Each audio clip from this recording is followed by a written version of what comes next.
بسم اللہ الرحمن الرحیم۔ اسلام میں عزت نفس اور پاک دامنی، عفت نفس، اس کا بہت بڑا خیال کیا گیا ہے۔ اس حوالے سے عزت نفس کو پاک صاف رکھنے کے لیے اسلام کے اندر اللہ کے حضور نبی کریم صلی اللہ علیہ وسلم کی سنت ایک نکاح کا عمل ہے۔ نکاح کرنے کے بعد انسان کا عزت نفس اور پاک دامنی انسان کی محفوظ ہو جاتی ہے، جوانی محفوظ ہو جاتی ہے، عزت محفوظ ہو جاتی ہے، آبرو محفوظ ہو جاتی ہے۔ یہ ایک ایسا فعل ہے اور حضور نبی کریم صلی اللہ علیہ وسلم نے اس نکاح کو عام کرنے کا حکم فرمایا ہے۔ جب نکاح عام ہوگا تو لازمی بات ہے زنا نہیں ہوگا، اور جب زنا عام ہو جاتا ہے تو پھر نکاح کم ہو جاتا ہے۔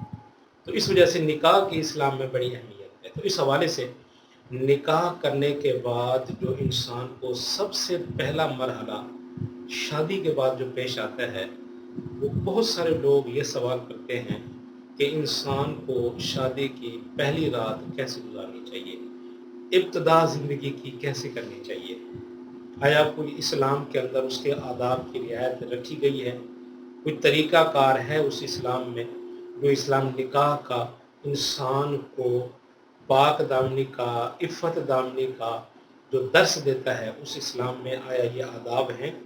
تو اس حوالے سے ضرور بالکل اسلام کے اندر یہ آداب ہیں عزت نفس کے۔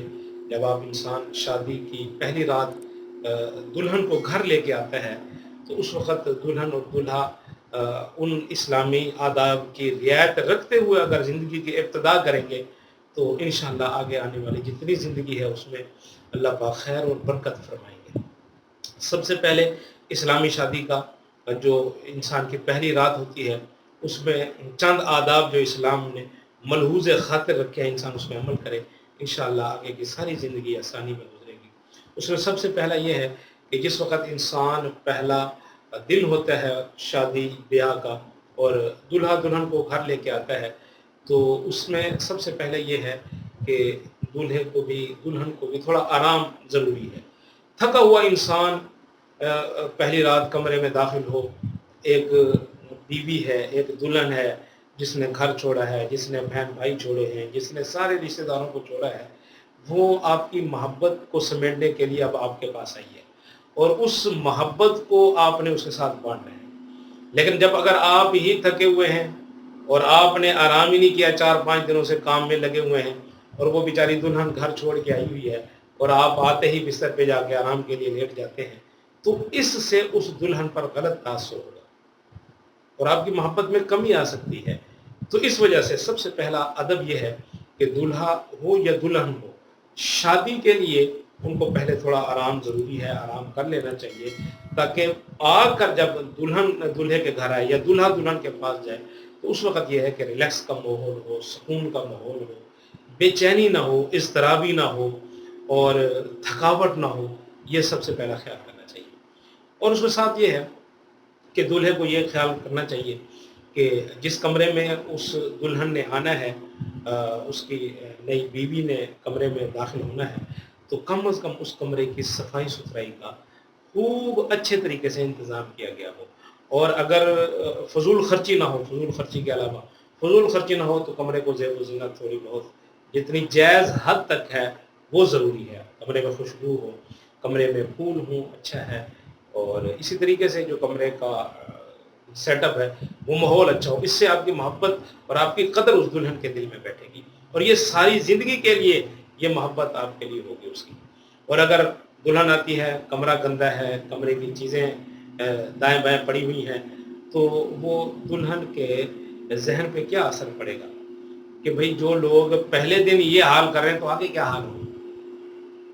تو اس وجہ سے کمرے میں صفائی ستھرائی کا ہونا ضروری ہے۔ اور اس کے بعد تیسرا آداب یہ ہے کہ جس وقت دولہا کمرے میں داخل ہو اپنی دلہن کے پاس، تو اس میں سب سے پہلی بات یہ ملحوظ خاطر رکھنی چاہیے کہ کچھ نہ کچھ ہدیہ یا تحفہ ضرور اپنے ہاتھ میں لے کے جائیں۔ مہر اگر ادائیگی کی صورت میں ہے، معجل فوراً ادا کرنا ہے تو اس کو مہر پیش کریں. اگر مہر آپ نے ادا کر دیا ہے تو اخلاقاً آپ کی ذمہ داری یہ بنتی ہے کہ کم از کم کوئی چھوٹا تحفہ ہو، کوئی ہدیہ ہو جو آپ اپنے دلہن کو جا کے دیں. اس سے بھی ساری زندگی اس کی طبیعت پہ اثر رہے گا.